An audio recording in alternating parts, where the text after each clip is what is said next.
আসসালামু আলাইকুম। তো প্রিয় শিক্ষার্থীরা, আজকে আলোচনা করব নবম এবং দশম শ্রেণীর ইংলিশ ফর টুডে এই বিষয়ের একটি গুরুত্বপূর্ণ কবিতা, টু মাদার্স আই রিমেম্বার্ড। কবিতাটি লিখেছে জন স্নো ডানকানসন। তো কবিতায় দুটি মাকে স্মরণ করার কথা বলা হয়েছে। তো শুরুতেই বলে রাখি, এখানে দুটি মা ধারা মূলত লেখিকা তার একজন মাকেই বুঝিয়েছে এবং মায়ের দুটি রূপ বুঝিয়েছে। প্রথম রূপটা হচ্ছে তার মা যখন কম বয়সী ছিলেন এবং লেখিকা যখন বাচ্চা ছিলেন, এবং পরবর্তীতে তার মা বয়স্ক হয়ে যায় এবং লেখিকা ধীরে ধীরে বড় মানুষে পরিণত হয়। তো এই তার মায়ের যে দুইটা আলাদা রূপ, সেই রূপকেই টু মাদার্স হিসাবে ব্যাখ্যা করা হয়েছে বা বলা হয়েছে। তো এখন আমরা কবিতার লাইনগুলো ধরে ধরে বোঝানোর চেষ্টা করব ইনশাআল্লাহ। তো প্রথম যে দুইটা লাইন আছে, I had two mothers I claim. আমার দুটি মা ছিল, দুটি মা আমি দাবি করছি। মানে এই বিষয়টাকে একটু জোরালোভাবে বোঝানো হচ্ছে যে আমার দুটি মা ছিল। লেখিকা এই কথাটার উপর একটু জোর দিয়েছে যে হ্যাঁ, আমার মা কিন্তু দুইটা ছিল, যেন এদিকে পাঠকদের মনোযোগটা বেশি থাকে যে দুটি মা কেন।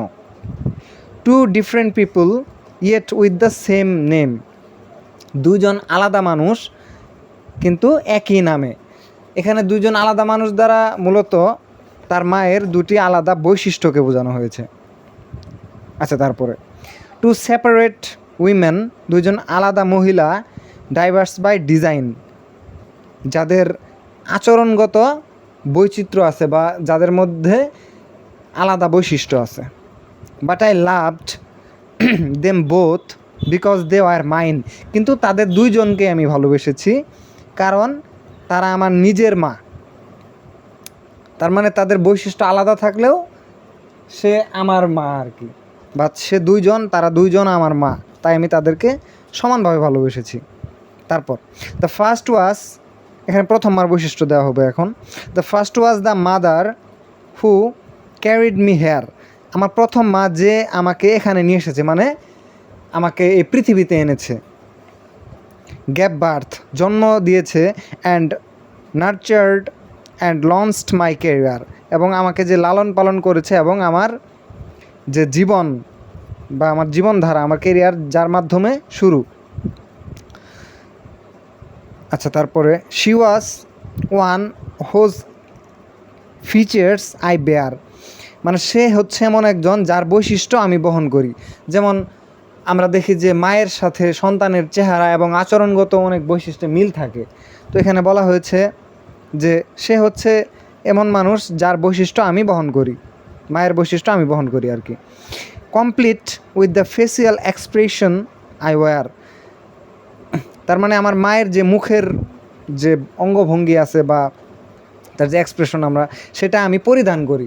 মানে এখানে আমাদের যে মুখের বা আমাদের চেহারার বা আমাদের ব্যবহারের যে একটা প্রতিফলন আছে, সেটাকে এখানে অনেকটা মাস্কের মতো এখানে তুলনা রূপক হিসেবে বোঝানো হয়েছে, যেটা আমি সেটা পরিধান করি। মানে আমার মায়ের যেমন আচার আচরণ আছে, সেটা আমারও সেই আচার আচরণ আমার মধ্যেও আছে। She gave me her love which follows me it. সে আমাকে ভালোবাসা দিয়েছিল যা এখনও আমাকে অনুসরণ করে। মানে আমার মা যে আমাকে ভালোবাসা দিয়েছে, সেই ভালোবাসাটা এখনও আমার সাথে আছে। Along with the examples in life she set. সে আমার মা আমার যে জীবনটা সে সেট করে দিয়েছে বা গঠিত করে দিয়েছে, তার মধ্যে সেই ভালোবাসার উদাহরণগুলো রয়েছে। অ্যাজ আই গট ওল্ডার, যেহেতু আমি বড় হচ্ছি, শি সামহাউ ইয়ঙ্গার গ্রিউ। সে ধীরে ধীরে ছোট হচ্ছে, তার মানে আমি বড় হচ্ছি, আমার মা ধীরে ধীরে ছোট হচ্ছে। এটা কিভাবে? বড় হওয়ার সাথে সাথে দেখা যায় মানুষ অনেক কিছু ভুলে যায়, বা ধীরে ধীরে মানুষ নিরীহ হয়ে যায়, একটা বাচ্চা মানুষের মতো নিরীহ হয়ে যায় বয়স্ক মানুষ। এখানে সেই কথাই বলা হয়েছে যে আমি বড় হচ্ছি, আমার মা ধীরে ধীরে ছোট হয়ে যাচ্ছে। And weed love adjust mother's and daughters do, এবং আমরা ওইভাবেই হাসাহাসি করি যেভাবে একজন মা এবং তার বাচ্চা হাসাহাসি করে।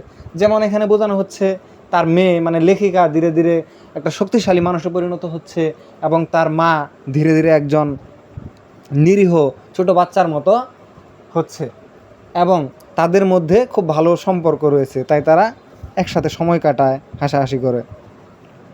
But then came the time that her mind clouded so, কিন্তু তারপর সেই সময় আসে যখন তার মনটা বা তার যে ব্রেন, এখানে মস্তিষ্ক বোঝানো হচ্ছে, সেটা মেঘাচ্ছন্ন হয়ে যায়, মানে তার অনেক কিছু মনে থাকে না। And I sensed that the mother I knew would soon go, এবং আমি যে মানে এখানে বলা হয়েছে যে আমার মায়ের যে বৈশিষ্ট্যটা ছিল, তার মধ্যে যে শক্তিশালী একটা মানুষ ছিল বা তারুণ্য ছিল, সেই তারুণ্যটা এক সময় ধীরে ধীরে চলে যাবে, সে ধীরে ধীরে একজন বয়স্ক মানুষে পরিণত হয়ে যাবে।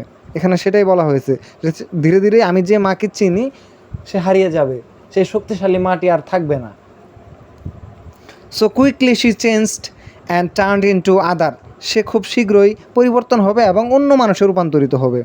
এ stranger who dressed in the clothes of my mother, একজন অচেনা মানুষ আমার মায়ের কাপড় পরিধান করবে, মানে আমার মায়ের কাপড় একটাই থাকবে, আমার মা পরিবর্তন হয়ে যাবে, মানে আমার মায়ের যে বৈশিষ্ট্য আছে সেই বৈশিষ্ট্যগুলো পরিবর্তন হবে। আগের মতো তিনি আর শক্তিশালী থাকবেন না, আগের মতো তিনি সাহসী থাকবেন না, তিনি ধীরে ধীরে একজন নিরীহ, একজন কম শক্তিশালী, একজন রোগাক্রান্ত মানুষে পরিণত হয়ে যাবেন।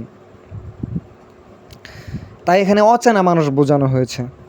ও শি লুকড দ্য সেম, তাকে একই রকম দেখা যায়, at least at arms length, মানে এক হাত দূরত্বে বা মানে একটা সামান্য দূরত্ব থেকে তাকে সে আগের মতোই দেখা যায়।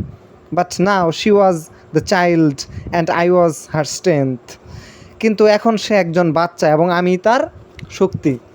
যেমন বয়স্ক মা অনেক সময় দেখা গেছে বিছানায় পড়ে যায়, তখন সন্তান তার সেবা যত্ন করে, এখানে এই কথাই বলা হয়েছে। যেমন ছোটোবেলায় সন্তানকে মা সেবা যত্ন করতো, মা ছিল তার শক্তি, এখন মাকেই সেবা যত্ন করতে হয়, সন্তান তার শক্তি, মানে লেখিকা তার শক্তি, এখানে এই কথাই বলা হয়েছে। With come full circle we women three, মানে এটা একটা সার্কেল বা একটা বৃত্তের মতো, যে এক সময় আমি মায়ের সেবা করি, মানে এক সময় আমার মা আমার সেবা করতো, এখন আমাকে আমার মায়ের সেবা করতে হবে, এটা একটা সার্কেল। এখন এখানে তিনজন মহিলা, মানে তিনটা রূপ রয়েছে। My mother the first and the second and me, মানে আমার মায়ের যে প্রথম রূপ, মানে তিনি যখন ছিলেন কম বয়সী শক্তিশালী, আমি ছিলাম ছোট, তারপর আমার মা বয়স্ক হয়ে গেলেন, এখানে আমার মায়ের দুটা রূপ এবং আমি, এই যে তিনটা মেয়েদের তিন রূপ বলা হয়েছে।